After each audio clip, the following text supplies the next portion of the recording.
Bueno, la tecnología, yo no sé qué pasa, todo funciona en el previo, en el ensayo, y llega el directo y esto parece un terremoto. Bueno, la primera de las tres enseñanzas de las que yo quiero hablar y que me quiero enfocar en el día de hoy es precisamente el rescate. O sea, quiero que nos pongamos en situación de cuándo se produce por primera vez esta celebración y qué circunstancias estaban sucediendo allí. Y entonces nos remontamos al libro de Génesis, al libro de Éxodo, y vemos que el pueblo de Israel estaba esclavo en Egipto por 430 años.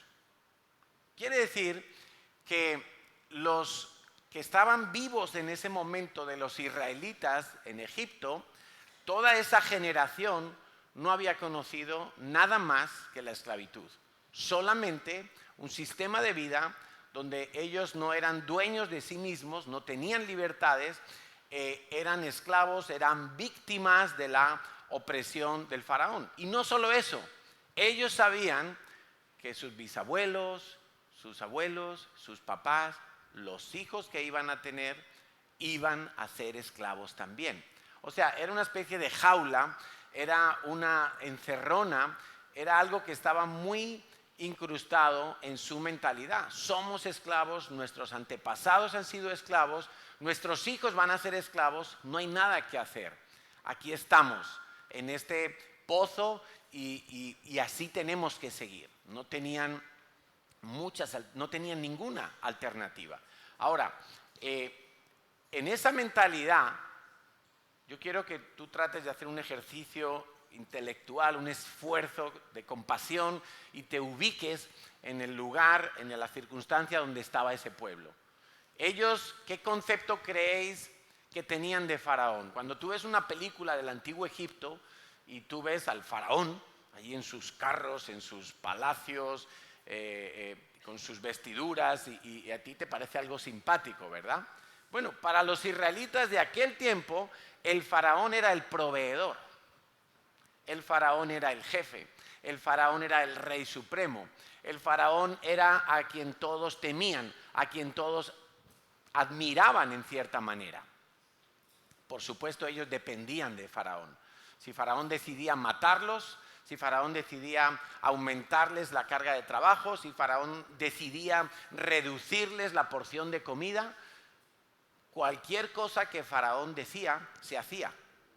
Él era la máxima autoridad y esa era la mentalidad que estaba incrustada en los israelitas de aquel tiempo. Quiero que lo entiendas, porque no fue fácil para ellos cuando Moisés, llamado por Dios, se levanta para liderar ese pueblo esclavo. Los propios israelitas no quieren a Moisés, no creen que los puede liberar, no creen en ese proyecto y en ese plan. ¿Por qué? Porque su mente estaba totalmente sumergida en un ambiente de esclavitud. Y quiero que entendamos eso porque eso es una enseñanza para nuestra vida. Entonces Faraón era el dueño de todo. Muchos en ese momento habían perdido toda identidad de pueblo de Dios. Acordaos que ellos eran el pueblo de Dios. Si nos retrocedemos 400 años antes o un poquito más, nos encontramos a Abraham siendo apartado por Dios y la promesa de Dios es: te voy a dar un hijo y de ese hijo voy a hacer una gran nación que va a ser bendición para todas las naciones y familias de la tierra. Esa era la promesa de Dios. Por lo tanto, nos encontramos ahora 430 años después a un pueblo que esa promesa se ha diluido en la situación que están viviendo. Se han olvidado. Muchos habían perdido esa identidad o estaba prácticamente borrada en sus días. Dios quedaba lejos. Las figuras de Abraham, Isaac y Jacob como patriarcas y padres de la futura o ya inminente nación de Israel no eran gran cosa en el recuerdo de muchos de ellos. Todavía no había sido entregada la ley al pueblo de Israel. Y uno de los componentes de enseñanza de la ley es no olvidar las promesas de Dios, pero todavía no había sido dada la ley a Moisés. Entonces ellos no tenían una referencia, no tenían algo a lo que aferrarse de parte de Dios. Sí tenían una promesa que le fue dada al padre Abraham, pero después de 430 años la mayoría se habían olvidado. La mayoría no tenían eso presente, y si lo tenían presente era de manera tan débil que era como cuando la palabra de Dios describe a los tibios, que ni frío ni caliente, ¿verdad? Entonces, Egipto además era una nación politeísta, quiere decir que tenían muchos dioses, por supuesto no temían al Dios de Abraham, pero temían a otros falsos dioses. Ellos tenían dioses para todo, para las cosechas, para la fertilidad, para la guerra, para todo absolutamente, para el día, para la noche, adoraban los astros. Era una nación absolutamente idólatra y llena de falsos dioses. Este pueblo de Israel entonces está allí cautivo, está sujeto a las normas de Faraón. No hay planes de futuro para ellos. Lo único que podemos hacer, pensaban ellos, es vivir un día más, sobrevivir un día más, que nuestros ojos puedan ser abiertos mañana y estemos vivos todavía. Eso era lo único que ellos podían asumir. Ahora, la pregunta que quizá muchos no se han hecho es: ¿por qué los israelitas llegaron a estar esclavos? ¿Por qué los israelitas llegaron a estar esclavos? Y viendo un poco lo que nos cuenta la Biblia, pues evidentemente encontramos la respuesta. No fue mala suerte, no fue que perdieron una guerra y entonces los llevaron esclavos, no fueron ninguna circunstancia. Los israelitas llegaron a estar esclavos por lo que vamos a leer a continuación. Génesis 45, 5. Esto es lo que José, vamos a ver para los que se les haya olvidado un poco la Biblia, Abraham, Isaac y Jacob, padre, hijo, nieto. Abraham recibe la promesa, el hijo de la promesa es Isaac. Isaac tiene 2 hijos, el que nos interesa es Jacob, él es el primogénito, entonces el primogénito suplantador, pero primogénito al fin y al cabo. Y Jacob tiene 12 hijos, que son las 12 tribus de Israel. Uno de ellos es José, el penúltimo hijo. El más pequeño se llamaba Benjamín, por eso se le llama benjamines a los pequeños. Entonces, José era el preferido de su papá. En un momento dado, los hermanos que le tienen mucha envidia, a mí me encanta esta historia del Éxodo porque es ideal para contársela a los niños, para teatralizarla, para entender muchas cosas. Y José es vendido por sus hermanos a una caravana de comerciantes porque le tenían envidia, le tenían mucha rabia, y José acaba en Egipto. Allí en Egipto todos recordamos una serie de procesos que le toca vivir, la cárcel, acusaciones injustas, pasa más tiempo en la cárcel de lo que aparentemente debía de ser, y finalmente él acaba siendo el vicepresidente de Egipto, vamos a decirlo en términos modernos, el vicepresidente, de manera que el rey no se tenía que preocupar de nada, el faraón descansaba totalmente en su mano derecha, José, porque Dios estaba con José, Dios lo levantó. Y pasado el tiempo, hay hambre en la tierra y el único país que tenía ahorros era Egipto, porque José, sabiamente y dirigido por Dios en sueños especiales, le guió en una estrategia para poder ahorrar para cuando llegara el tiempo de la hambruna. La lluvia cesó, hubo sequía y eso significa hambre, literalmente. Escucha bien porque precisamente en tabernáculos nos dice el profeta Zacarías que esta es la fiesta que se va a celebrar, de las que Dios estableció, la única que va a permanecer es tabernáculos durante los 1000 años del reino de Jesucristo aquí en la tierra. Y todas las naciones tendrán que subir a Jerusalén y adorar a Dios y traer ofrendas a Dios. Y la nación que no suba, dice Dios, ese año no habrá lluvia para esa nación. Entonces, tabernáculos es una fiesta en la antigüedad eminentemente agrícola, pero es que hasta el día de hoy, con toda la tecnología que nosotros tenemos, con todos los avances científicos y tecnológicos y los chips y toda la clase de ordenadores y supercomputadores que tenemos, si no llueve, una economía de un país se hunde, entra en mucho peligro de caos económico. Porque la lluvia sigue siendo necesaria, es sinónimo de vida, es sinónimo de cosechas, es sinónimo de fertilidad, de producción.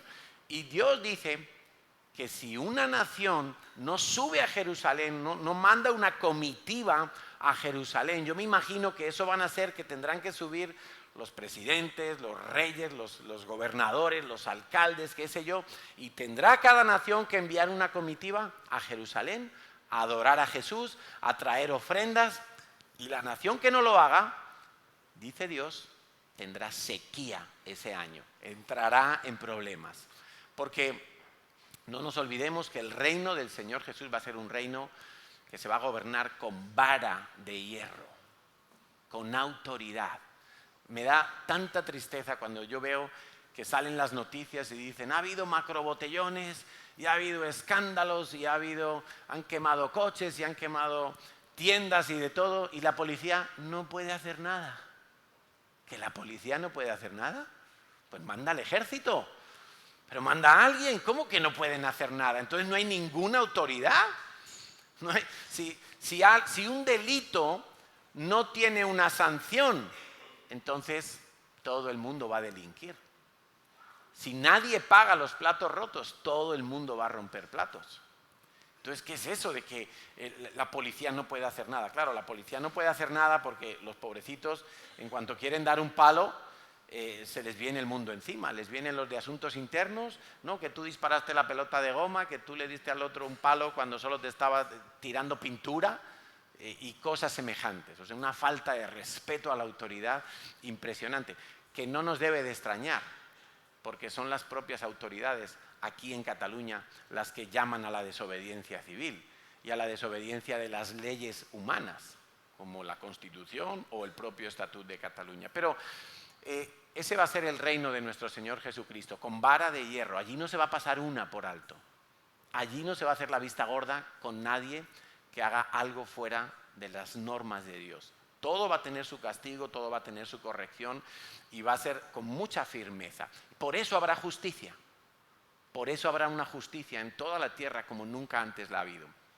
En cualquier caso, y para no desviarnos del tema, José está en Egipto, él gobierna sobre toda la tesorería de Egipto y la familia de José, que tiene hambre, que está empezando a vivir las consecuencias del hambre que está llegando a toda la tierra, deciden, oyen que en Egipto hay comida, que el faraón está vendiendo comida, etcétera, etcétera. Entonces ellos finalmente, después de una serie de visitas previas, vienen a vivir a Egipto. Dice Génesis 45:5, dice José a sus hermanos, ahora pues no os entristezcáis, ni os pese de haberme vendido acá, porque para preservación de vida me envió Dios delante de vosotros. José está diciendo, estos son planes de Dios. Dios sabía que iba a haber hambre en la tierra, entonces toda la maldad que me habéis hecho, Dios la ha usado para bien, y ahora yo estoy aquí en una buena posición, puedo manejar todos los recursos de Egipto, el faraón me ha dado permiso, y voy a daros de comer a mi familia, no vais a morir de hambre. Eso era una bendición extraordinaria. Mucha gente murió de hambre en aquel tiempo fuera de Egipto. Ahora bien, aunque ese plan estaba ideado y dirigido por Dios, ese plan llegó a ser un problema. Dice Génesis 46, 3, 4, le dijo Dios, yo soy Dios, el Dios de tu padre, no temas descender a Egipto, le está hablando a Jacob, que ya era viejito, porque allí yo haré de ti una nación grande. Estas son promesas de Dios. Yo descenderé contigo a Egipto y también te haré volver, y la mano de José, tu hijo, cerrará tus ojos. O sea, como diciendo, vas a morir en paz, vas a morir rodeado de los tuyos, no vas a morir aquí desamparado. Yo mantengo mi promesa de hacer de tu descendencia una gran nación. Todo sigue en orden, todo está bajo control en las manos de Dios. Esas son las palabras que le confirman a Jacob que junto con sus otros hijos se tienen que trasladar a vivir a Egipto. Muy bien, ellos se van allí y bueno, no solamente son librados de la hambruna, sino que ellos viven plácidamente en Egipto. Ellos son la familia del vicepresidente. Ellos tienen acceso a muchos privilegios, no solo a un plato de comida, sino a una ración doble. Ellos están allí plácidamente instalados y ahí empezaron sus problemas. ¿Cuánto duró el hambre en la tierra? No sabemos, pero evidentemente no duró 430 años. No, es imposible. Quizá duró 2, 3, 7 años, no sabemos. Previsiblemente 7 años, porque eso fue lo que le dijo Dios a José en los sueños, que iba a haber 7 años de abundancia, que ahorrara mucho porque luego venían 7 años de escasez. Establezcamos que la sequía y la hambruna en la tierra duró 7, 8 años. La familia de José, con Jacob al frente, su padre, estaban todos instalados en Egipto. Vivían cómodos, vivían en los mejores chalets, vivían en una zona buena. Eran los familiares del vicepresidente. Claro, así cualquiera, ¿no? Tenían enchufe. ¡Qué bueno! Pero esa comodidad, esas bendiciones sobrenaturales se acabaron convirtiendo en un problema para ellos. Dice Génesis 50, del 22 al 23. Y habitó José en Egipto, él y la casa de su padre, y vivió José 110 años, y vio José los hijos de Efraín hasta la tercera generación, también los hijos de Maquir, hijo de Manasés. Efraín y Manasés fueron los 2 hijos de José. O sea, José vio sus nietos, sus bisnietos corriendo por allí, por los lugares donde ellos vivían. Bueno, y allí quedaron instalados, pero pasó algo. Vamos a saltar a Éxodo capítulo 1, versículo 6. Y murió José y todos sus hermanos. Yo me imagino que mientras José estuvo vivo, pues él seguía siendo una persona importantísima, respetadísima en Egipto, protegido de Faraón, respaldado por Faraón, y todos los descendientes de José y de sus hermanos que nacieron en todos esos años, pues eran una clase privilegiada dentro de Egipto. Murió José en Egipto y la casa de su padre, Éxodo 1:6. Y murió José y todos sus hermanos y toda aquella generación. Y los hijos de Israel fructificaron y se multiplicaron, todo iba bien. Y fueron aumentados y fortalecidos en extremo, y se llenó de ellos toda la tierra. Ellos empezaron a extenderse más allá de lo que era su primera asignación de tierra para aquellos 70 que llegaron a vivir al principio. Y dice, versículo 8, tomad nota por favor. Entre tanto se levantó sobre Egipto un nuevo faraón, un nuevo rey, que no conocía a José. Pasó una generación, murió el faraón, vino otro faraón, murió José, allí estaban los descendientes de José, los nietos, los bisnietos, y resulta que este nuevo faraón se olvidó de la historia, se olvidó de cómo José había sido utilizado por Dios para salvaguardar a Egipto del hambre, y no solo salvaguardar a Egipto del hambre. Egipto en aquel momento, en aquel periodo, se había convertido en la nación más rica de toda la zona. ¿Por qué? Porque la gente, para poder tener comida, llegaba y entregaba sus tesoros. Los propios egipcios vendían sus tierras al propio faraón para poder seguir sobreviviendo. De manera que prácticamente toda la tierra de Egipto pasó a ser propiedad de la familia real. Más todos los extranjeros que vinieron en busca de comida y traían sus ahorros y sus riquezas para tener un plato de comida. Bueno, esa es la situación que se nos presenta en ese momento. Dice que se levantó ese nuevo rey y le dijo a su pueblo: he aquí, el pueblo de los hijos de Israel es mayor y más fuerte que nosotros. Versículo 13. Y los egipcios hicieron servir a los hijos de Israel con dureza y amargaron su vida con dura servidumbre en hacer barro y ladrillo y en toda labor del campo y en todo su servicio, al cual los obligaban con rigor. ¿Por qué los israelitas acabaron siendo esclavos? Porque se acomodaron a la bendición que habían recibido y se olvidaron de los planes de Dios. Los planes de Dios no era que ellos vivieran en Egipto por tantas generaciones. Los planes de Dios eran: vamos a Egipto para ser librados del hambre, porque yo he preparado allí un plan. Allí está José, él tiene acceso a los víveres del reino, pero cuando pase el hambre, lo normal hubiera sido: vámonos a nuestra tierra, donde Dios le dijo a nuestro Abraham que íbamos a poseer esa tierra. Pero no, claro, estaban más a gusto en ese plan económico del faraón, hasta que las cosas cambiaron. Y esto tiene que ser una gran enseñanza para nuestras vidas, porque a veces tenemos un trabajo y pensamos que el trabajo va a ser para toda la vida. A veces adquirimos deudas porque pensamos: hoy me va bien, hoy tengo un buen sueldo, hoy tengo un contrato fijo, estoy en una empresa sólida. Y entonces me meto en una deuda por consideraciones meramente naturales, por matemáticas estrictamente humanas, y no le pregunto a Dios. Y doy por supuesto que soy el dueño del futuro y que esas condiciones se van a mantener en el tiempo. Eso le pasó a Israel. Y eso nos pasa a nosotros muchas veces. ¿Cuántos han recibido la noticia de que de repente te echan de la empresa y tú creías que ibas a estar en esa empresa hasta jubilarte? Y de repente la empresa, qué sé yo, hay cambios en los gobiernos, hay cambios en las leyes, viene un grupo extranjero y compra y echa la mitad de la gente, hay una crisis económica en el país, cantidad de cosas que nosotros no podemos controlar, que no sabemos que van a pasar, pero Dios sí lo sabe.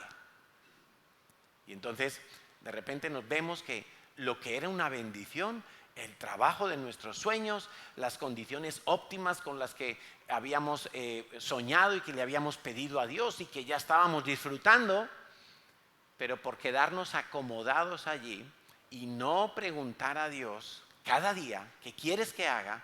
¿Quieres que me mueva? ¿Quieres que vaya a algún sitio? ¿Quieres que me cambie? ¿Quieres que venda? ¿Quieres que compre? ¿Quieres que invierta? ¿Me quedo como estoy? Por no preguntar a Dios, sino dar por supuesto que todas las condiciones van a seguir igual, nos pasa como a los israelitas, que de repente nos vemos en una esclavitud. Nos vemos en una esclavitud financiera, nos vemos en una esclavitud porque quizá nos casamos con la persona equivocada, porque pensábamos que ese chico o esa chica iba a ser la persona ideal que he conocido, y luego resulta que después del matrimonio cambió y se volvió un ogro, se volvió una Jezabel, se volvió cualquier cosa, y nos vemos en una situación de esclavitud, donde no podemos zafarnos, no podemos salir de allí. Nos ponemos a hacer proyectos sin estar preparados, etc. Y mira, yo creo que casarse es una bendición. Creo, porque lo dice la palabra de Dios, que también tener hijos es una bendición. El trabajo es una bendición, por supuesto que sí.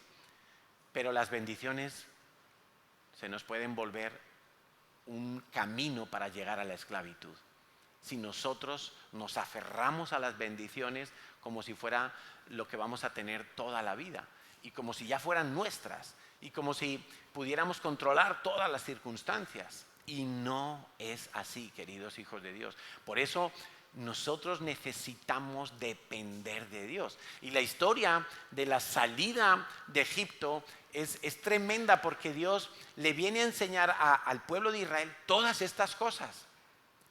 Ellos se habían acostumbrado en su momento a creer que las condiciones óptimas iban a permanecer siempre.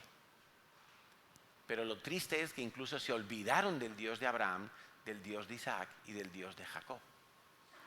La Biblia dice, hay un pasaje, pues no recuerdo ahora, pero debe de estar ahí mismo en Éxodo capítulo 1, 2, que Dios escuchó el gemido de los israelitas. Pero no era un gemido que ellos estaban llamando a Dios. Era un gemido de dolor, de angustia. Era un gemido del sufrimiento que estaban viviendo. Y Dios oyó el sonido de Israel y dijo, estos son mis hijos, voy a hacer algo por ellos. Pero ellos hasta de Dios se habían olvidado. Ellos estaban llorando porque pues no les quedaba otra alternativa. Bueno, sí les quedaba otra, pero ya se habían olvidado de todo. Punto número 1, entonces, ese rescate, yo le he llamado el rescate. Quiero que tú entiendas que esa ha sido exactamente la situación de tu vida antes de conocer a Cristo. Tú eras esclavo de tus pecados, eras esclavo de tus malas decisiones, eras esclavo de una serie de circunstancias, vamos a llamarle así. Y aún, cuando yo estaba escribiendo este tema, tuve que borrar una frase porque yo había escrito algo así como que todos los años de mi vida antes de conocer a Cristo fueron perdidos. Y me di cuenta de que no es así. Porque aún mis errores antes de recibir a Cristo, aún mi orgullo y mi cabezonería, todas mis meteduras de pata antes de conocer a Cristo, Dios las usó para que yo pudiera llegar a conocerle. Entonces, fueron perdidos en un sentido, pero definitivamente Dios no lo dio por perdido. Dios no desestimó todo eso. Dios vio más y más mi condición de esclavo y dijo, yo tengo que salvar a Carlos, yo tengo que hacer algo con su vida. Y por la gracia de Dios estoy aquí. Entonces, el primer punto, la primera consideración que yo quiero que tú reflexiones es que Dios también te tuvo que rescatar a ti. Y te tuvo que rescatar a ti porque seguramente en el gobierno de tu vida tú creíste que tú podías manejar todas las circunstancias, tú creíste que tú podías estudiar una carrera y entonces salir adelante por ti mismo, tú creíste que consiguiendo un trabajo, y hay mujeres que piensan así porque así se les dice hoy en día desde ese faraón que es la televisión y que es los gobiernos del siglo XXI, se les dice a las mujeres, ten un trabajo para que no tengas que depender de un hombre. Y eso es perverso, eso es diabólico. Ten un trabajo si Dios te manda a tener un trabajo, pero no es para que no tengas que depender de un hombre, porque el plan de Dios es que tú vivas, mujer, sujeta a un hombre que te ame y que va a proveer y va a dar su vida para ti. Pero esa mentalidad de ser autosuficiente, de ser autónomo totalmente, eso nace del orgullo. Eso nace de una mente, de un sistema absolutamente diabólico que se quiere separar y extinguir de Dios, cuando es todo lo contrario. Yo tengo que aprender a depender de Dios. Tengo que aprender a depender de Dios. Entonces, punto número 1 es el rescate de tu vida. Tú también eras esclavo. Dios también tuvo que rescatarte. Y en mi caso personal, yo recuerdo que me estuvieron compartiendo aproximadamente un año de mi vida cuando yo tenía 23 años aproximadamente, empezaron a compartirme el Evangelio. Y cuando llegaban al punto de decirme, bueno, ¿quieres recibir a Cristo? ¿Quieres empezar una vida nueva? Mi respuesta siempre era la misma. me convertí en un torero, en un experto en sacar el capote y torear el evangelio para quitármelo de encima. Y yo decía, a mí me va bien, soy joven, tengo salud, tengo fuerza, tengo estudios, tengo un coche, a mí me va bien, tengo mi familia, tengo mis amigos, yo hago lo que quiero. ¿Para qué necesito empezar una vida nueva? Esa era mi mentalidad. Yo estaba acomodado en mis bendiciones. Yo no elegí nacer en España, yo no elegí nacer en una familia acomodada económicamente, no elegí poder disfrutar de una serie de medios económicos, yo no elegí nada de eso, pero yo me autoapropié de todas esas bendiciones, de todas esas circunstancias y de toda esa coyuntura, y yo pensaba que eso iba a ser así toda la vida y que eso iba a ser para siempre.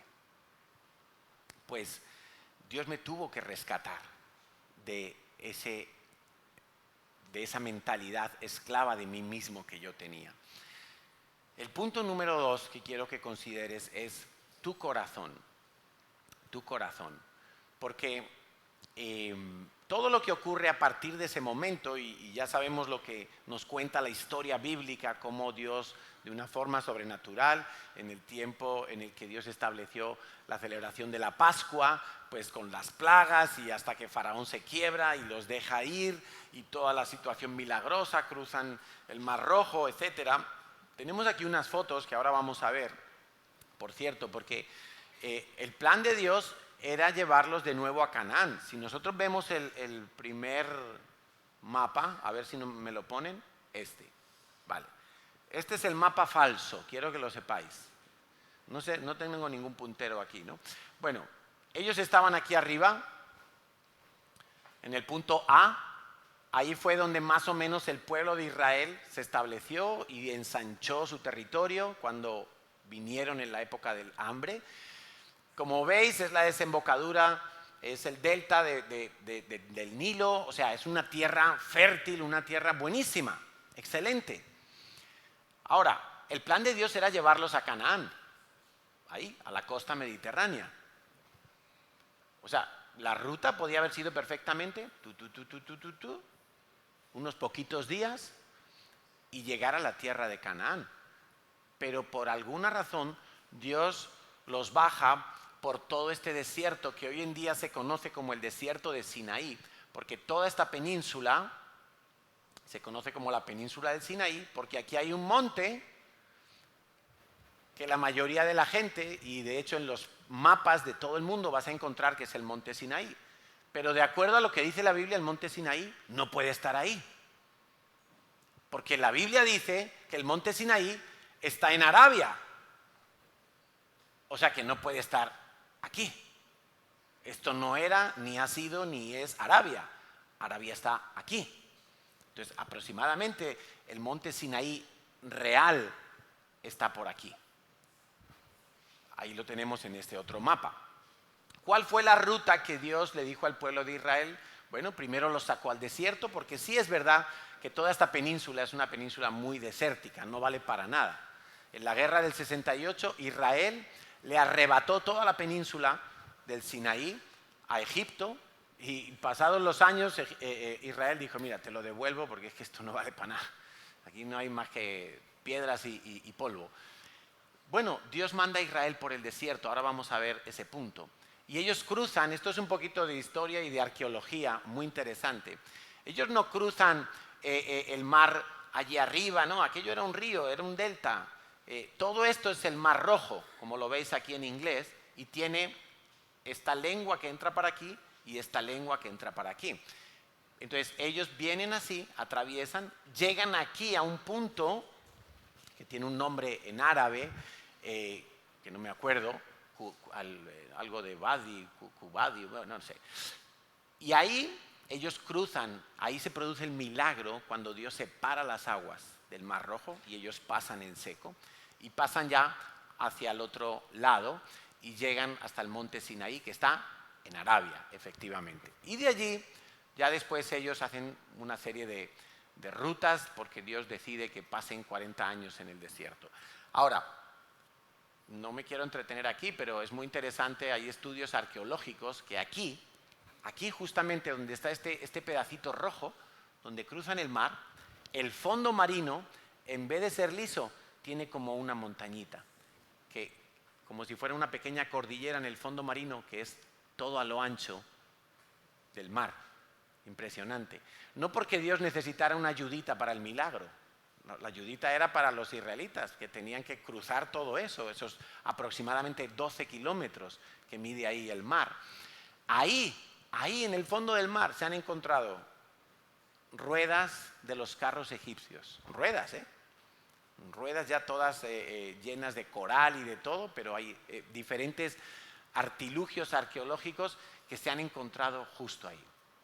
Por no decir que justo al cruzar, la Biblia nos cuenta que se levantó un memorial y hay fotografías que se han encontrado, hasta tal punto que Arabia Saudita hoy, la Arabia Saudita de hoy, prohíbe investigaciones arqueológicas en su costa.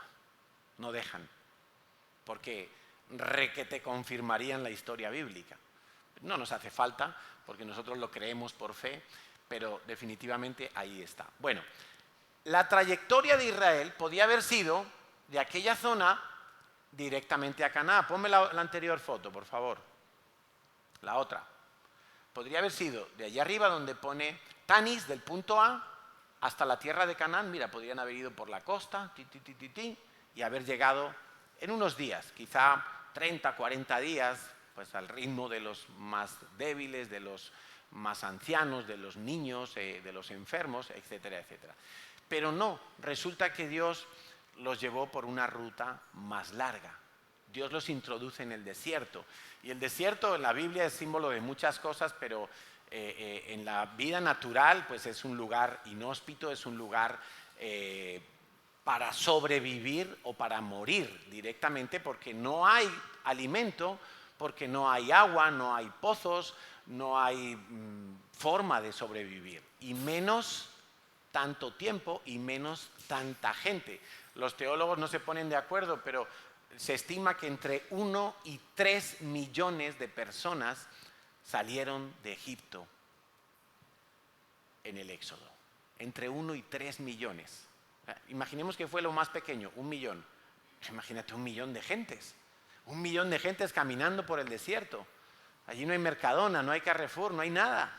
No hay huertas, no hay árboles para coger comida. Es desierto, y desierto pelado. Yo he estado en el falso monte Sinaí y uno sube a lo alto de esa montaña, muy de madrugada hay que subir porque hace un calor espantoso.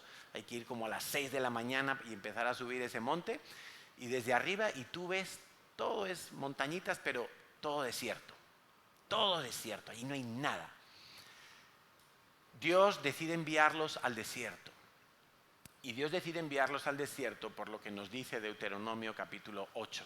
Deuteronomio capítulo 8 nos cuenta el momento cuando ya ellos han pasado los 40 años y están situados frente al Jordán, al río Jordán. Ponme la foto otra vez, por favor. Y están a punto de entrar a la tierra prometida. La otra. Están allí donde pone la última flechita amarilla. Ellos están a este lado. Eso que se ve ahí es el mar muerto. Ellos están a este lado. Están a punto de atravesar el Jordán para entrar definitivamente a la tierra prometida. La tierra que Dios le dijo a Abraham y que le reconfirmó a cada generación que iba a ser para ellos. Cuando están a punto de entrar, ellos reciben estas palabras. Piensa, han pasado 40 años por el desierto y reciben estas palabras. Deuteronomio 8:1.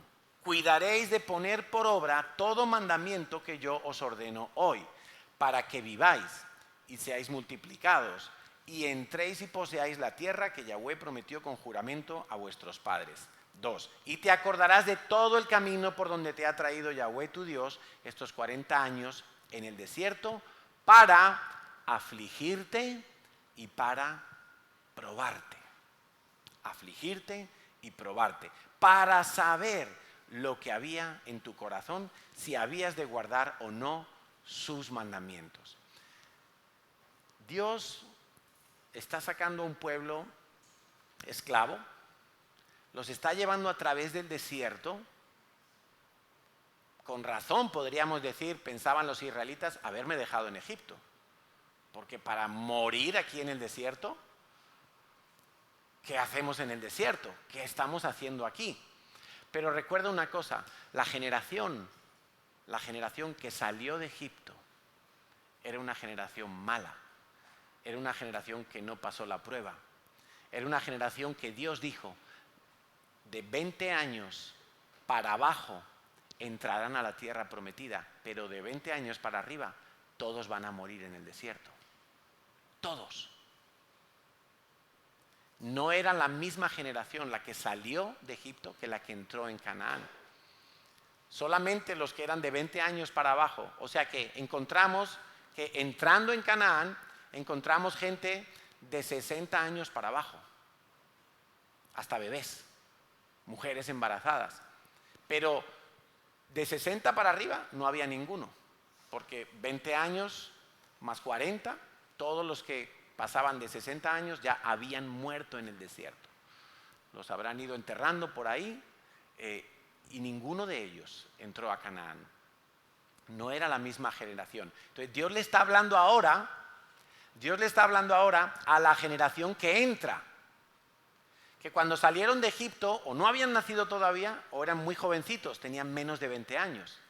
Les está dando unas instrucciones y les está diciendo, yo te probé a ti para afligirte, para saber lo que había en tu corazón, si habías de obedecerme o no. Porque los que no obedecen, no tienen fe, no entran a la tierra prometida. Ya Dios no le está hablando a los rebeldes que salieron de Egipto y se empezaron a quejar del maná, del agua, del calor, del frío, de las serpientes, de Moisés, de todo. Se quejaron de todo lo que podían quejarse. No había más cosas para quejarse. Está hablando a los que pasaron la prueba. Quiero que te ubiques bien. Está hablando a los que pasaron la prueba. Los que soportaron los 40 años. Claro, un joven de 18 años sale de Egipto y dice, uy, qué bien, en unos pocos días entraremos a la tierra prometida. Nos hemos librado para siempre del faraón. Pero no, resulta que se empieza a alargar el tiempo en el desierto. Se empieza a alargar el tiempo y Dios dice ir por aquí y volver por aquí y ahora mueve el tabernáculo y mueve el campamento. 40 años esperando. Ese joven de 18 años podría haber dicho, oh, ¿para qué tantas vueltas por el desierto? ¿Para qué sufrieron nuestros padres la esclavitud y nosotros aquí enredados? Podrían haber tenido también una mala reacción, pero no, estos son los que pasaron la prueba del desierto. La prueba de la espera, la prueba de la paciencia, la prueba de la obediencia, porque al final era lo que Dios quería comprobar. No la paciencia, sino la obediencia. ¿Me vas a obedecer siempre?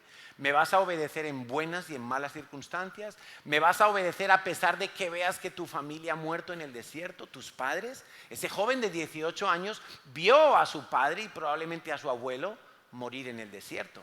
Y no entrar, no ver, no disfrutar de la tierra prometida. Podría estar resentido contra Dios, podría estar amargado contra Dios. Quiero que nos ubiquemos porque estos son enseñanzas para nosotros. Que fácilmente en la vida, cuando las cosas no salen como queremos, nos enojamos contra Dios. Queremos tirar la toalla, queremos salirnos del plan. Y Dios le dice, yo te llevé por el desierto para afligirte y probarte, para saber lo que había en tu corazón. Ahora piensa en esto. Dios es omnisciente. Quiere decir que Dios lo sabe todo. Dios sabe cuál ha sido tu sueño o tu pesadilla esta noche. Dios lo sabe. Dios sabe en qué has estado pensando cuando estabas solo en tu cuarto. Dios lo sabe. No hay nada que se pueda ocultar a los ojos y a la mente de Dios. Dios lo sabe todo. Dios sabía lo que había en el corazón de estos que están a punto de entrar a la tierra prometida. Dios lo sabía. Los que no lo sabían eran ellos mismos. Ni tú ni yo sabemos, y por eso dice Proverbios, que el corazón es engañoso. Quiere decir que a veces nosotros creemos que estamos muy firmes en algo, pero en cuanto viene la situación de presión, nos desinflamos. Ya no hay tanta fe, ya no hay obediencia, ya no hay perseverancia, ya no hacemos el bien. A veces tú ves que alguien cae en la vida cristiana. Ves que alguien peca y tú dices, bueno, es que ¿cómo puede ser? Alguien que estaba en la iglesia, o alguien que era un pastor, alguien que era un líder, y cómo puede ser que haya caído tan bajo, y qué mal testimonio, y le empezamos ahí, como diciendo nosotros, yo nunca haría eso. Y el mundo cristiano está así de casos, de gente que cae, y no falta el que viene a pegarle el tiro de gracia. Vamos a hundir a este porque este no merece nunca más ser pastor, no merece nunca más ser un líder de alabanza o de lo que sea. Y vienen los cristianos armados de buenas razones a pegarle el tiro en la sien para que nunca más se levante. Porque en nuestro corazón nos creemos que jamás nos va a pasar eso a nosotros. Y la Biblia dice, el que esté firme, mire que no caiga, mire que no caiga. Ahora, estos israelitas que están a punto de entrar en la tierra prometida han pasado una prueba. Y la prueba era muy difícil. Era un desierto de 40 años.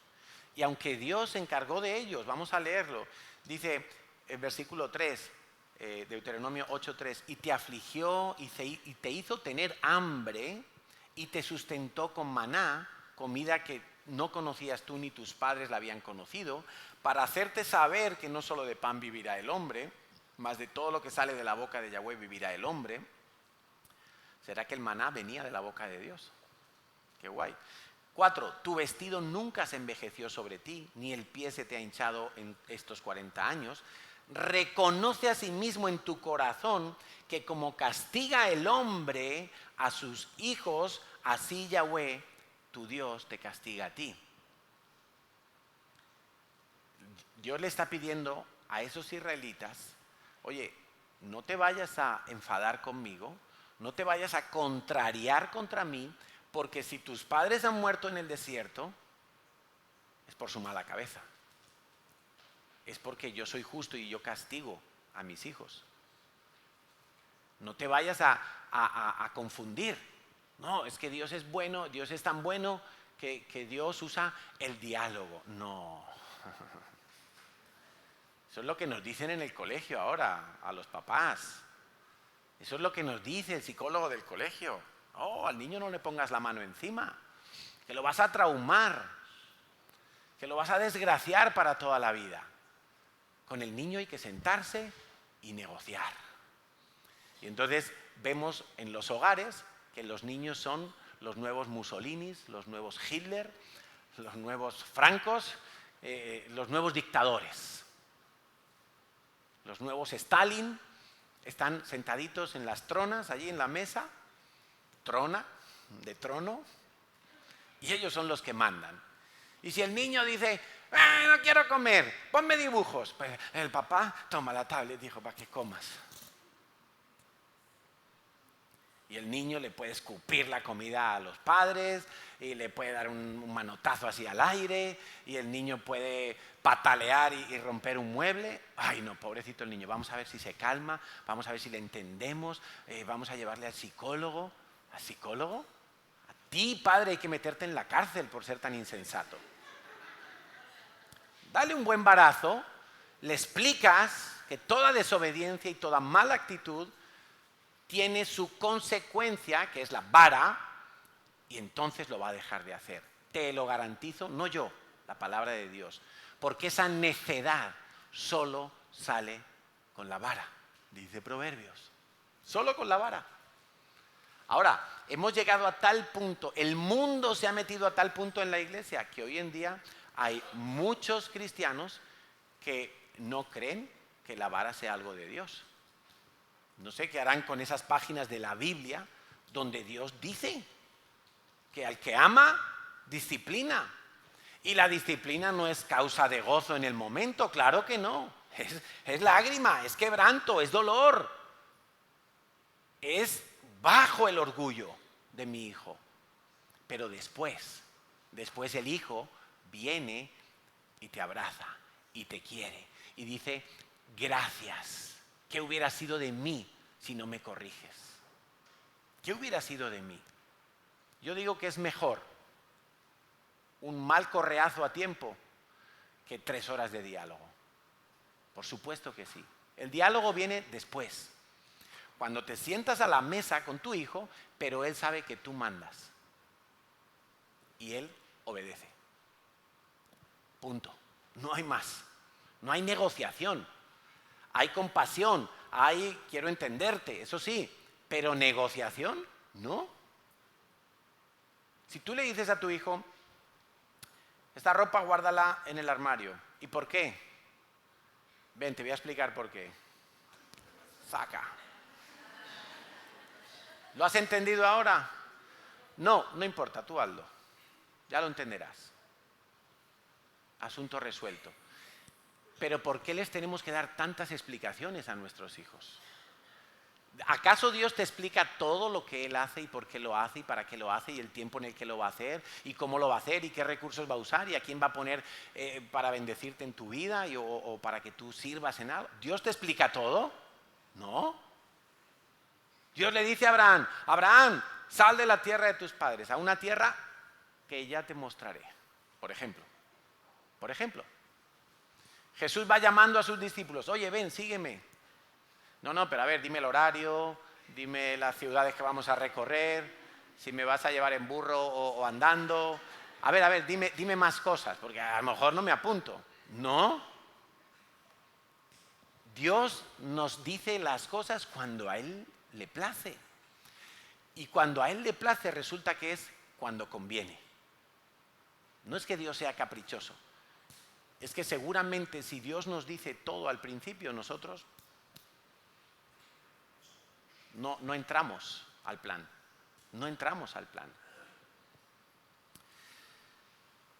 Reconoce a sí mismo en tu corazón que como castiga el hombre a su hijo, así Yahweh Dios, tu Dios, te castiga. Guardarás pues los mandamientos de Yahweh tu Dios, andando en sus caminos y temiéndole. ¿Temiéndole qué es? Temiéndole es que tú no vas a dar un paso en tu vida, ni te vas a quedar anclado sin hacer nada, sin preguntarle a Dios. Temer a Dios es que tú cuentas con Dios para todo en tu vida. No dispongo del tiempo, no dispongo ni de mi propio cuerpo como a mí se me antoje, sino que tengo temor de Dios. Señor, ¿qué hago? ¿Qué digo? ¿Dónde voy? ¿Cómo lo hago? ¿Cojo este trabajo? ¿Cojo este piso? Señor, ¿qué quieres? ¿Qué quieres que yo haga? Eso fue lo que dijo Pablo, nada más conocer al Señor Jesús. ¿Qué quieres que yo haga? Eso es temor de Dios.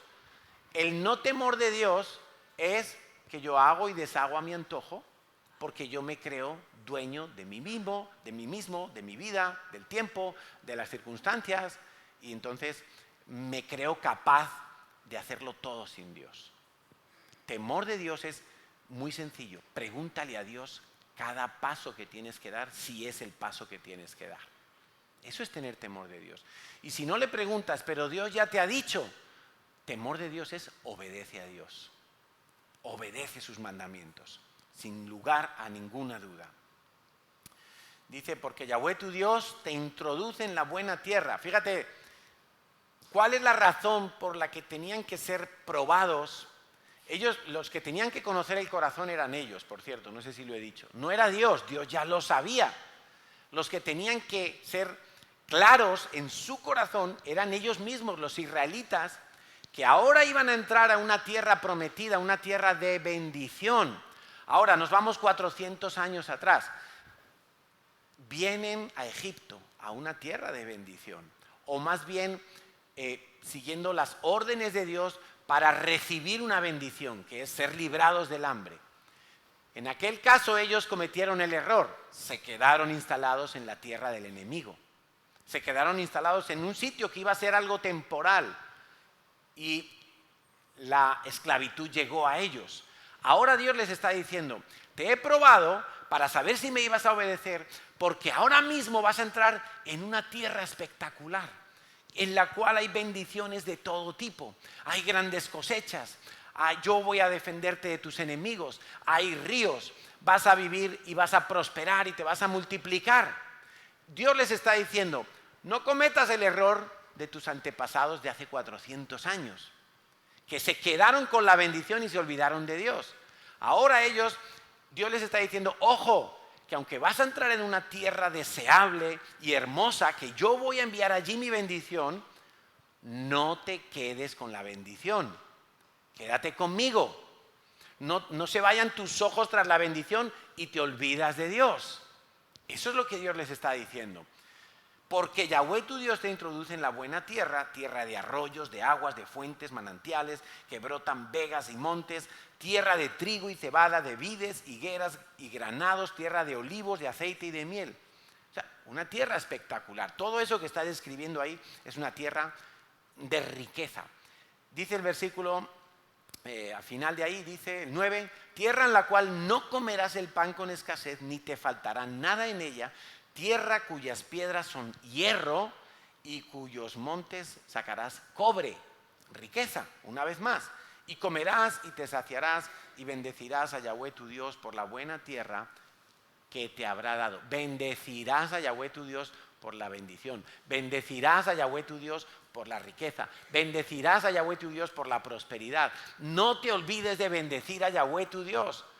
No te quedes tan enamorado y encantado con la bendición, con la prosperidad, con la riqueza, con las circunstancias favorables, que te olvidas de bendecir a Dios.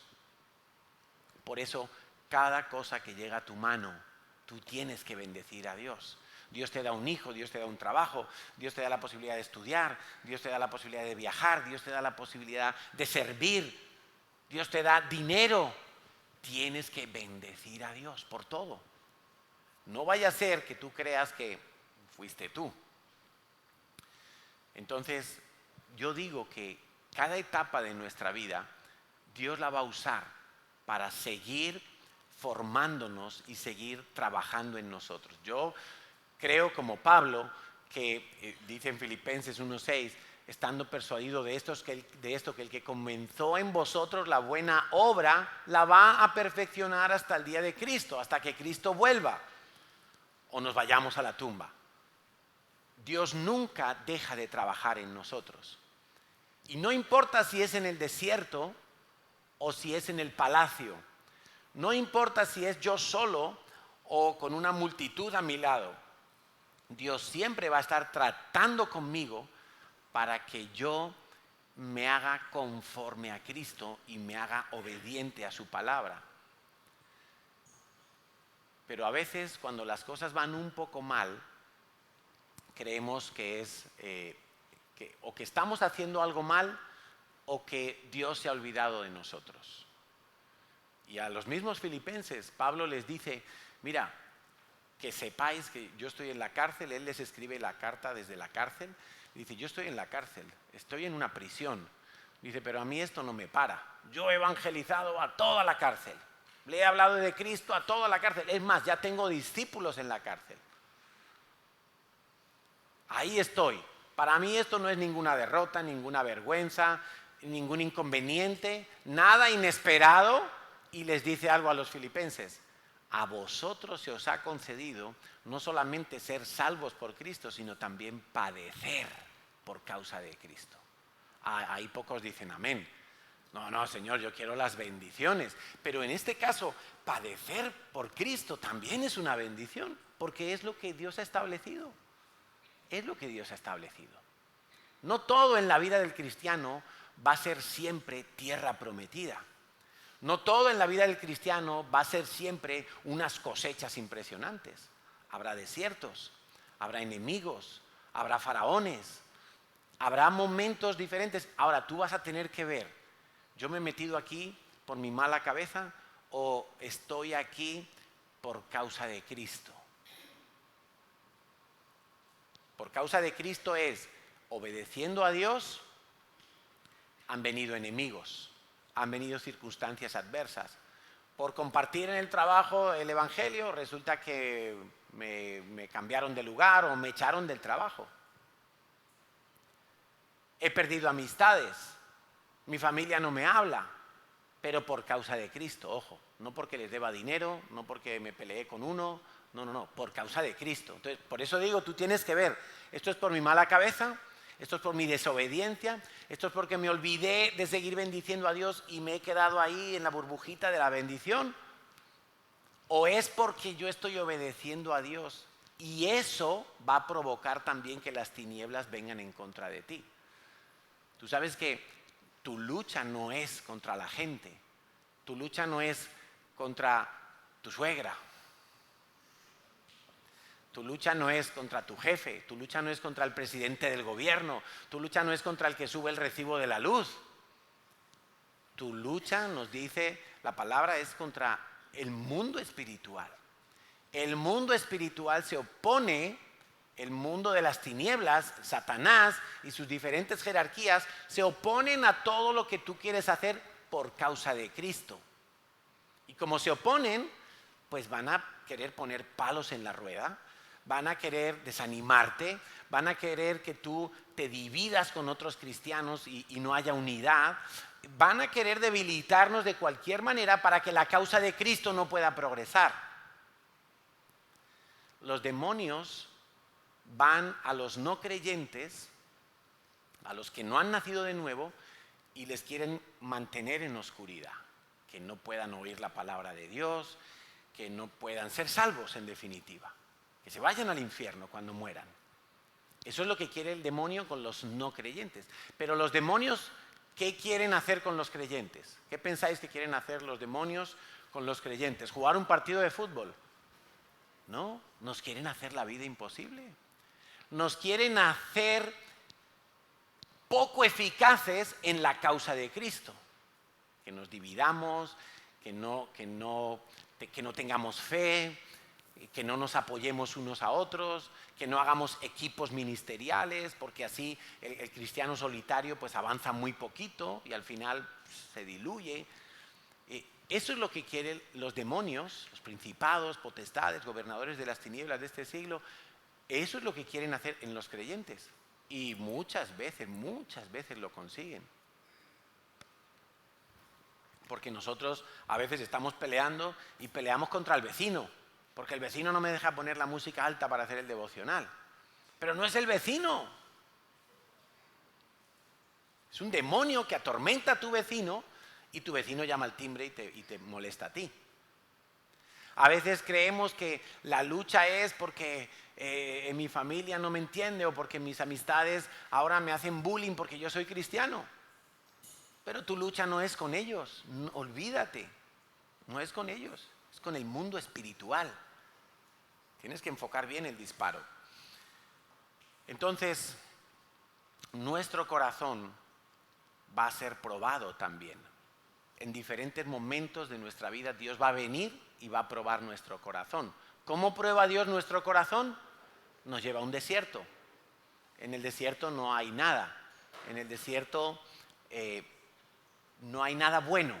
Solamente lo sobrenatural de Dios. Todo lo demás es hostil. Todo lo demás viene para erosionarnos, desgastarnos. Y Dios prueba nuestras vidas.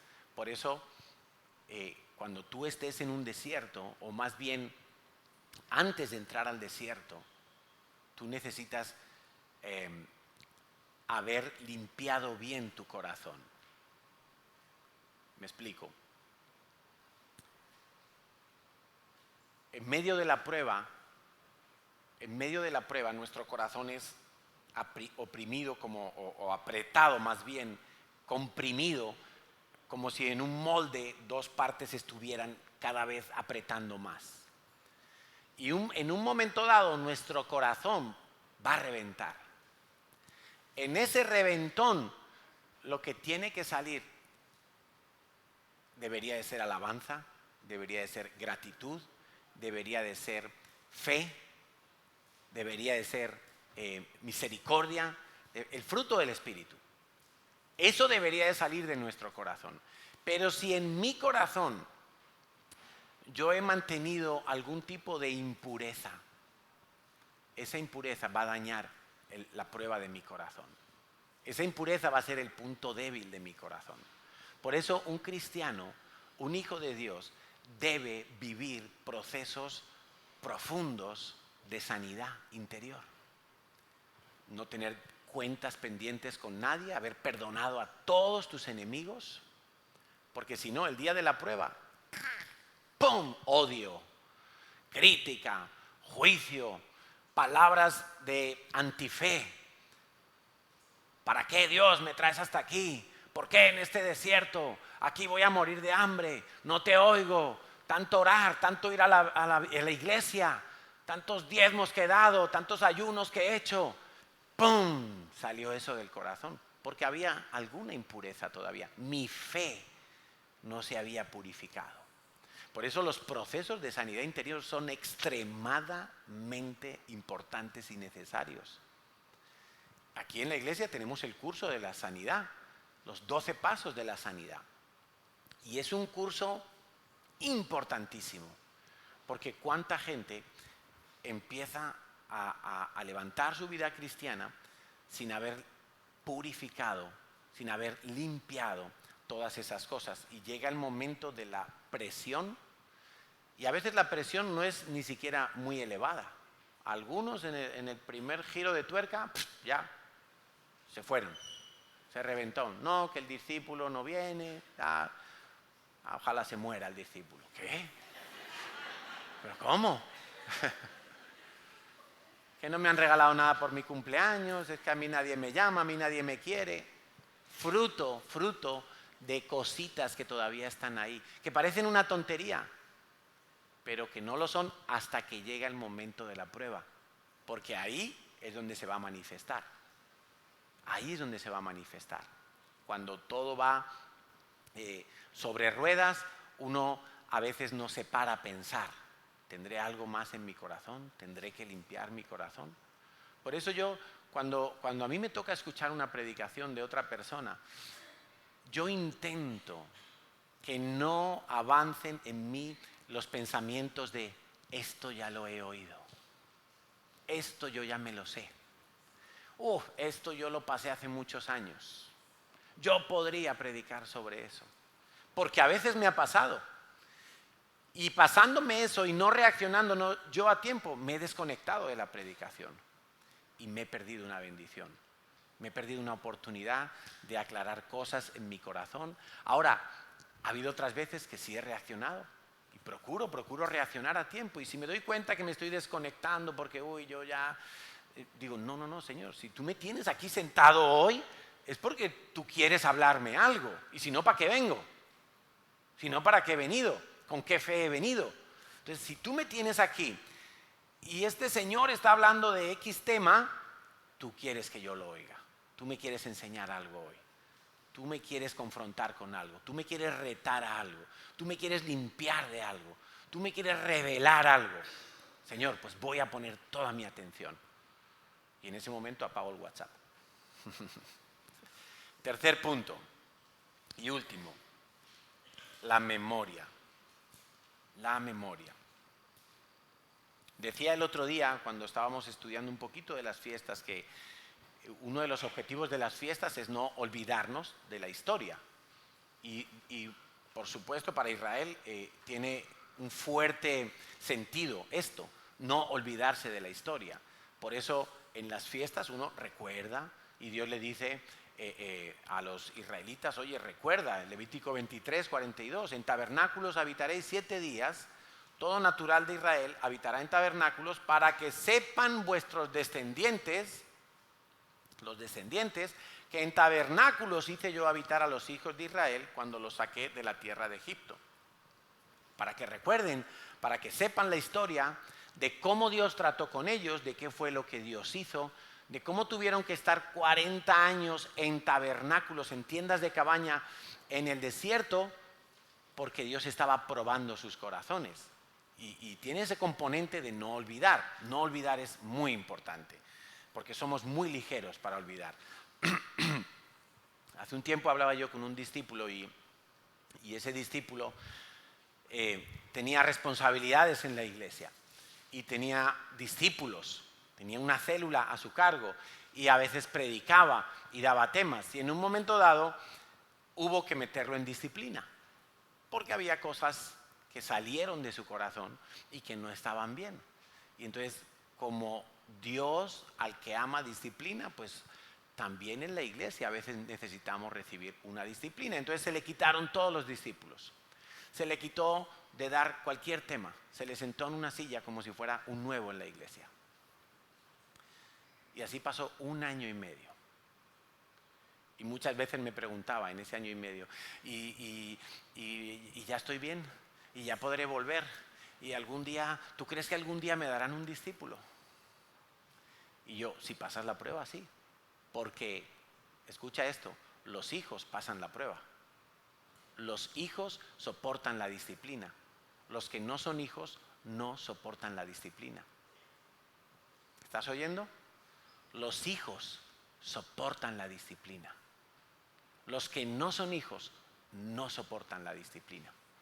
Se salen de la paternidad y entonces no viven el proceso de la disciplina. Pasó 1 año y medio y este discípulo fue repuesto, como Nabucodonosor, ¿no? Fue repuesto, como Job, y recuperó lo que tenía, o al menos progresivamente. Entonces, en ese momento yo le decía a este discípulo, ¿sabes qué? Acuérdate de este año y medio siempre. Acuérdate de las lágrimas que has echado, las veces que te has arrodillado diciéndole, Señor, qué bruto fui, cómo fui tan torpe, cómo yo me llegué a creer que los discípulos eran míos, cómo yo me llegué a creer que tenía ciertos derechos y privilegios. Perdóname, Señor. Y yo le decía, acuérdate de este año y medio. Ese fue su Sukkot para él. Ese fue sus 40 años de cabañas. Piensa en esto. Y yo le decía, nunca te olvides. No me voy a olvidar, no me voy a olvidar. Claro. Y hubo lágrimas, claro que sí. Hubo preguntas que no tenían respuesta, porque Dios no siempre nos va a explicar las cosas. Dios quiere que le obedezcamos incondicionalmente, aunque no sepamos todo el plan, aunque no sepamos todas las etapas y todo lo que va a acontecer. Dios quiere que confiemos en Él. Deuteronomio 8:11 dice, del 11 al 20, y con esto terminamos y los músicos si quieren pueden subir. Cuídate de no olvidarte de Yahweh tu Dios para cumplir sus mandamientos, sus decretos y sus estatutos que yo te ordeno hoy. No suceda que comas y te sacies, edifiques buenas casas en que habites, tú y tus vacas y tus ovejas se aumenten, y la plata y el oro se te multipliquen, y todo lo que tuvieres se aumente, y se enorgullezca tu corazón.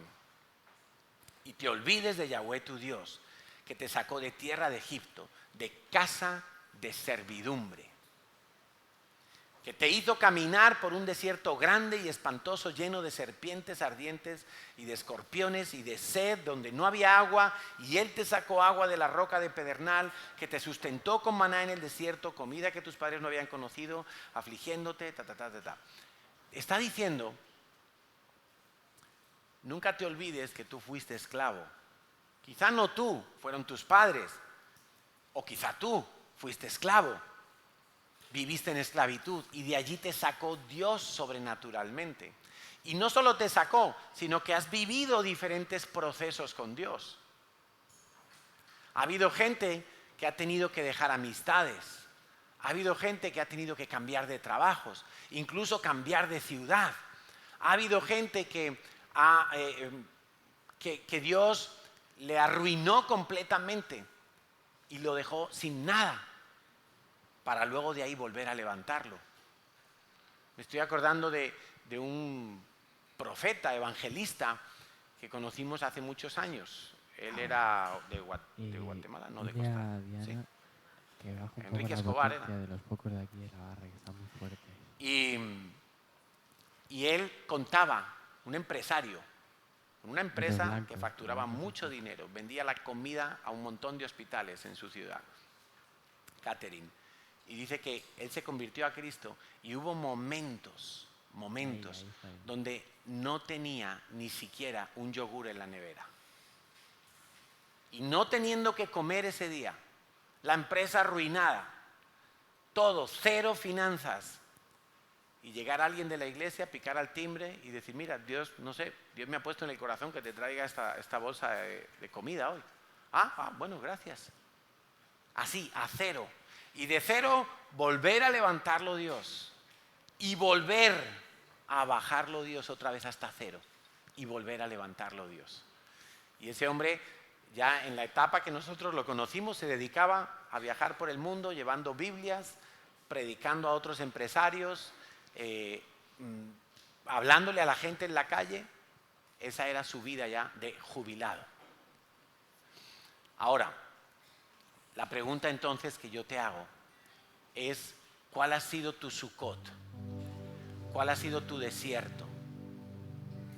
¿Qué etapa de tu vida ha sido esa etapa crítica? No sé si quizá no la hayas vivido todavía y está por venir. Pero si llega o si ya la pasaste, no te olvides de tu Sukkot. No te olvides de tu etapa en el desierto. Nunca la olvides. Para que los israelitas no lo olvidaran, Dios se inventó la fiesta de Sukkot. Y les dijo, mira, todos los años, durante 7 días, ahí en el jardincito, o en la terracita de tu casa, o en el salón, si no tienes terraza, vas a hacer una cabañita, así como la que tenemos ahí atrás. Y la familia durante 7 días va a comer, va a cenar, va a desayunar ahí. Y si pueden incluso, que duerman ahí. ¿Para qué? Para que no te olvides que una vez tus antepasados fueron esclavos, yo los tuve que sacar, probé su corazón en el desierto por 40 años y cuando los probé y cuando vi que de su corazón salió obediencia, yo los pude introducir en la tierra prometida. Ahora, ¿cuál es tu Sukkot? Quizá tú pasaste un desierto y estuviste enfermo y a lo mejor tienes que guardar la tarjetita del hospital para que no te olvides y todos los años tener ahí tu tarjetita del hospital. Señor, tú me salvaste de la muerte, tú me salvaste de la vida.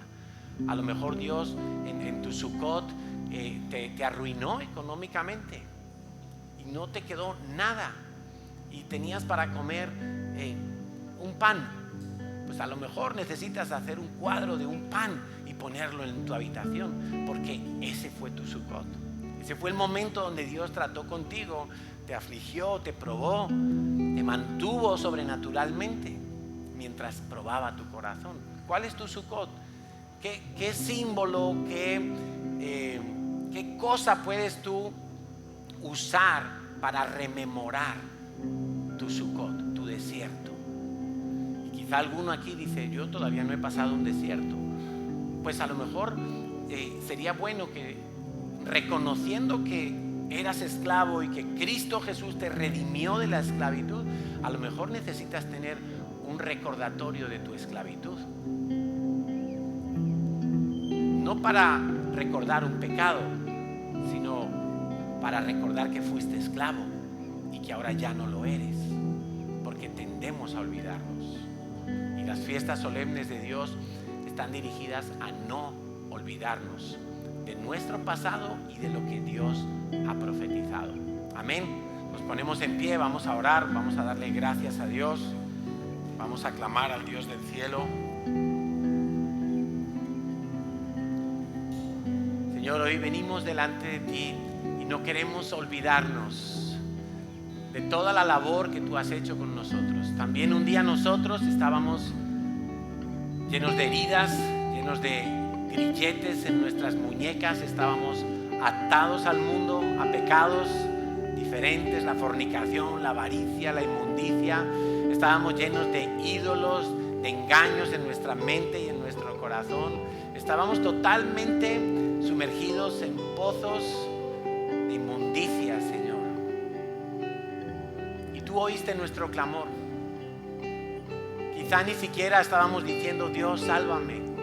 Solamente estábamos quejándonos, solamente estábamos aullando de dolor, porque la muerte acechaba nuestras vidas, porque veíamos que el pecado lo dominaba todo, porque nuestra mente estaba entenebrecida. Y quizá escuchaste nuestro gemido, el gemido del dolor, de la angustia, de la desesperación, el gemido de la falta de esperanza. Y tú oíste la voz de tus hijos, de aquellos que tú habías apartado desde el comienzo de la fundación del mundo, Señor, desde antes de la existencia del mundo. Aquellos que tú tenías destinados para vida eterna. Señor, y oíste nuestro clamor, y al igual que con Egipto, con Israel en Egipto, tú nos rescataste con mano poderosa.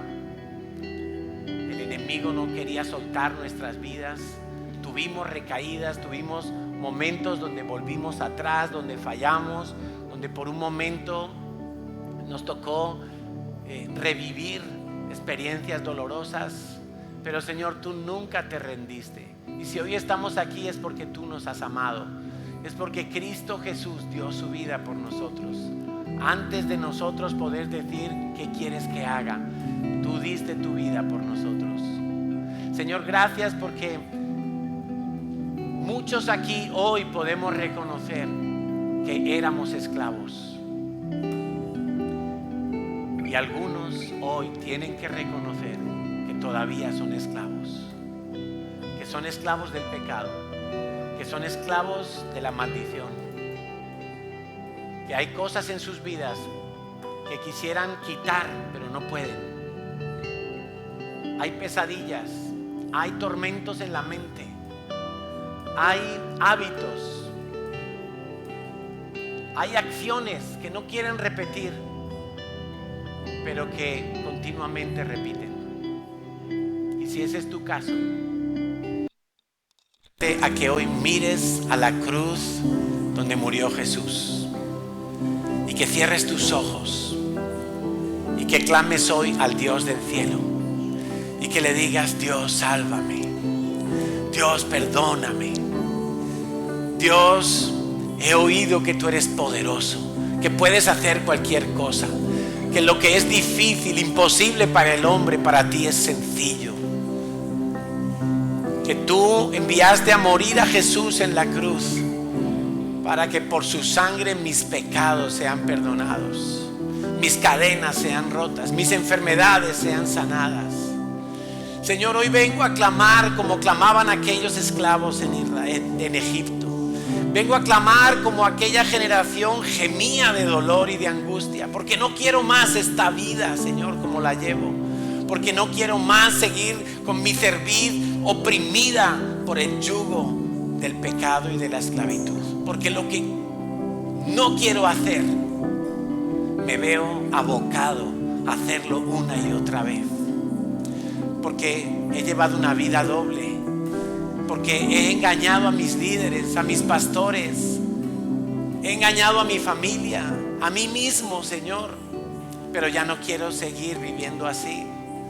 Hoy estoy aquí clamando, Señor, como un esclavo que suplica por la libertad, pero sabe que no la puede lograr por sí mismo. Hoy te pido, amado Dios de Israel, Dios de Abraham, de Isaac y de Jacob, el Dios que libró a José de la muerte, el Dios que usó todas las circunstancias adversas para traer una bendición. Señor, hoy te ruego que me salves. Hoy te ruego que me salves. Yo quiero vivir lo que he visto que otros tienen, Señor, y yo no tengo. Ese gozo permanente, esa paz que veo en tus hijos y que yo no tengo. Esa tranquilidad con la que afrontan los problemas. Gracias, Señor, porque sé que mi oración está siendo escuchada en el cielo. Señor, y si tú me vas a meter en un desierto para probar mi corazón, yo no quiero olvidarme de cómo me has traído hasta aquí, de cómo has sido fiel hasta el día de hoy. Señor, y si ya he pasado un desierto, yo quiero tener mi Sukkot todos los años. presente en mi vida. Quiero tener mis memoriales, quiero tener esos objetos, esos símbolos que me recuerden que un día estuve en el desierto, pero tú no me mataste allí, Señor. Tú me sustentaste en el desierto. Tú me diste agua, tú me diste sanidad, tú me diste alimento, tú me diste palabra, tú enviaste personas que me consolaron, que me acompañaron. Tú enviaste, Señor, tus ángeles para fortalecerme. Tú enviaste tu espíritu para darme vida, hasta que, pasando la prueba, Señor, pude entrar a la tierra prometida. Pude entrar a disfrutar de la leche y de la miel, de las cosechas y de los ríos, de la abundancia y de la riqueza. Pude establecer a mi familia, pude establecer a mis hijos en tu reino, Señor, con tu gracia. Hoy queremos reconocer que solo Cristo es la roca de nuestra vida, nuestra esperanza, nuestra solución. Solo Cristo. Y aquellos israelitas, todos ellos fueron bautizados en el desierto, porque la nube los cubría. Y tú, Cristo, ibas delante de ellos, aunque ellos no lo sabían. Así como vas ahora delante de nosotros, delante de mi vida. Hoy quiero, Señor, reconocer que tú eres el Dios de mi vida, de mi matrimonio, de mi familia, de mis hijos. Señor, y queremos ver a nuestras generaciones establecerse en el reino de los cielos. Nuestros hijos, nuestros nietos. Y si tú nos permites, y si tú no vienes antes, Señor, hasta la tercera y cuarta generación, queremos ver cómo la bendición les alcanza, Señor. Hoy queremos confesar que Jesús es suficiente para nuestras vidas.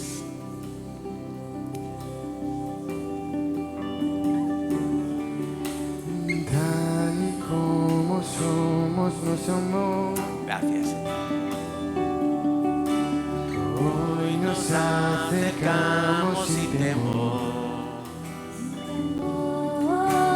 Tal y como somos, nos amó. Hoy nos acercamos sin temor. Con toda confianza, Señor. Eres el agua que al beber nunca más tendremos sed. Jesucristo basta, Jesucristo basta. Mi castigo recibió y su herencia me entregó. Jesucristo basta, Jesucristo basta.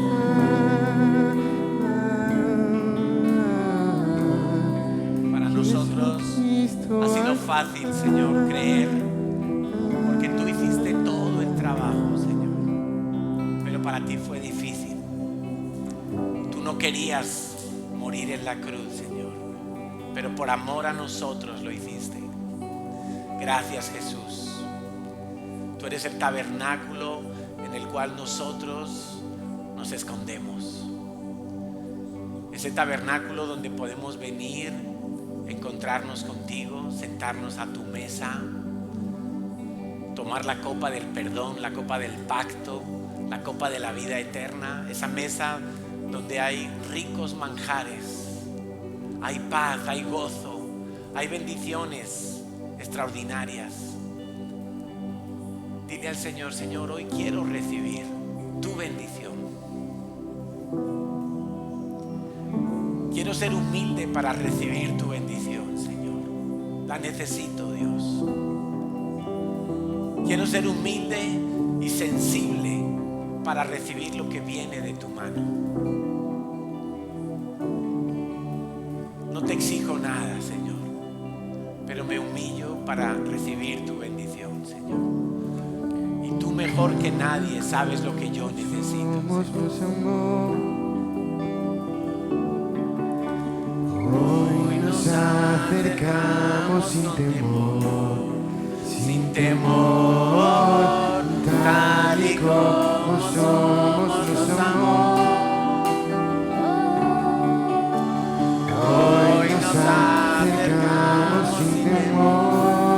Vamos, acércate a Dios y dile. Eres el agua que al beber nunca más tendremos sed. Jesucristo basta, Jesucristo basta. Mi castigo recibió, y su herencia me entregó. Jesucristo basta, Jesucristo basta.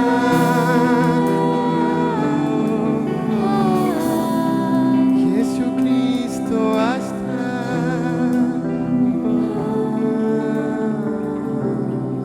Señor, y sabemos que una de las bendiciones que solo tú puedes dar es la lluvia. La lluvia física, Señor. Hoy te pedimos un otoño de lluvias, un invierno de lluvias, Señor. Que tú bendigas esta tierra, Señor. Te pedimos perdón por el pecado de España. Te pedimos perdón porque desde aquí muchas veces se han lanzado maldiciones contra los judíos. Pero aquí hay un remanente, Señor, que quiere bendecir al pueblo de Israel. Y en el nombre de esta nación, Señor, nosotros queremos bendecir a Israel, a su pueblo, a sus familias, a sus tribus, a sus gentes, a los que están en Eretz Israel, pero también a los que están fuera en otros continentes. Señor, los bendecimos. Gracias porque a través de ellos nació el Mesías. A través de ellos nos ha llegado la palabra. A través de ellos, Señor, hemos podido conocerte a ti, Señor. Por aquellos primeros 12 discípulos que creyeron, que dieron sus vidas, que fielmente guardaron el testimonio de tu resurrección, Señor, y lo propagaron a toda la tierra. Bendecimos a Israel. Tu palabra dice, Señor, si la defección de ellos, si la caída de ellos ha resultado la bendición para los gentiles, ¿cuánto más cuando tú los vuelvas a restaurar al buen olivo? Señor, sea la paz para Israel, y dentro de los muros de Jerusalén se oiga la voz del novio. Haya paz allí también, Señor. Defiéndelos de todos sus enemigos. Señor, y una petición especial hay en nuestro corazón, y es que tú nos permitas volver a Jerusalén.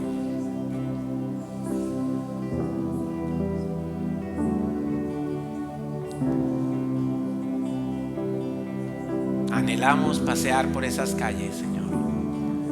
Anhelamos levantar a Cristo una vez más en aquellos montes, en aquellas plazas, en aquellos lugares, Señor. No sabemos cómo hacerlo, Señor,